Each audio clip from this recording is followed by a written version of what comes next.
Vous allez maintenant procéder aux purifications des deux composés. Pour ceux qui commencent au bancofleur, vous allez pouvoir enchaîner avec la purification de l'acide benzoïque. Mais dès que vous aurez un temps d'attente, vous pourrez en parallèle procéder à la purification de l'acétate d'éthyle.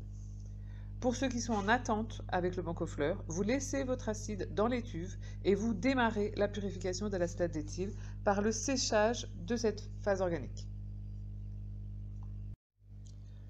Pour ce qui est de la cristallisation de l'acide benzoïque, nous allons pouvoir utiliser le solvant eau, puisque l'acide y est bien soluble à chaud et peu à froid. Donc cela va être très pratique. Cela va ressembler à ce qu'on avait fait avec la pluie dorée dans le premier TP avec l'iodure de plomb. Nous allons donc ici utiliser un montage avec réfrigérant à air, comme celui de gauche, celui-ci. J'insiste sur le fait qu'au concours, dans les rapports, ils indiquent bien qu'il faut toujours, même si le solvant est de l'eau, utiliser ce montage avec un réfrigérant à eau. Ici, donc pour des raisons de pratique, d'encombrement de paillasse, de temps, et puisque le solvant n'est pas volatile, il bout à 100 degrés, ni toxique, on va donc choisir la solution de gauche. On va donc placer toute la poudre dans l'Erlenmeyer.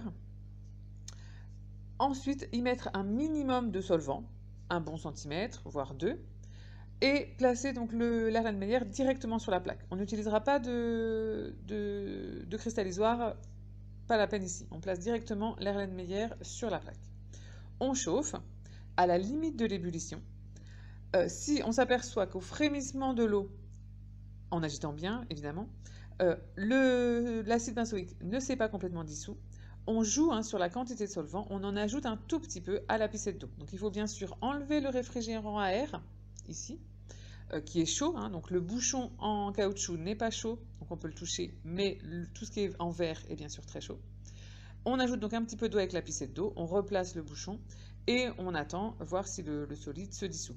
Donc le principe est de jouer sur les deux facteurs qui influencent la solubilité de l'acide, la quantité de solvant et la température. Il ne faut pas mettre trop d'eau parce que le risque, c'est que l'acide ne soit pas complètement recristallisé à froid. Si on met trop de solvant, une certaine quantité d'acide benzoïque risque de rester dissoute à froid. Quand on est arrivé donc à la dissolution totale, c'est-à-dire que la solution, le système est complètement homogène, la solution est limpide voilà, et qu'il n'y a plus que de l'eau, plus de solide, on peut alors donc évidemment arrêter le chauffage. Donc on récupère le barreau aimanté à l'aide de la canne à pêche, en dehors de l'agitateur magnétique. Ensuite, on pose son Erlenmeyer donc loin de la source chaude, sur sa paillasse au fond, et on ne touche plus cet Erlenmeyer. On laisse refroidir très lentement. Donc la glace, ce n'est pas pour tout de suite, on a le temps.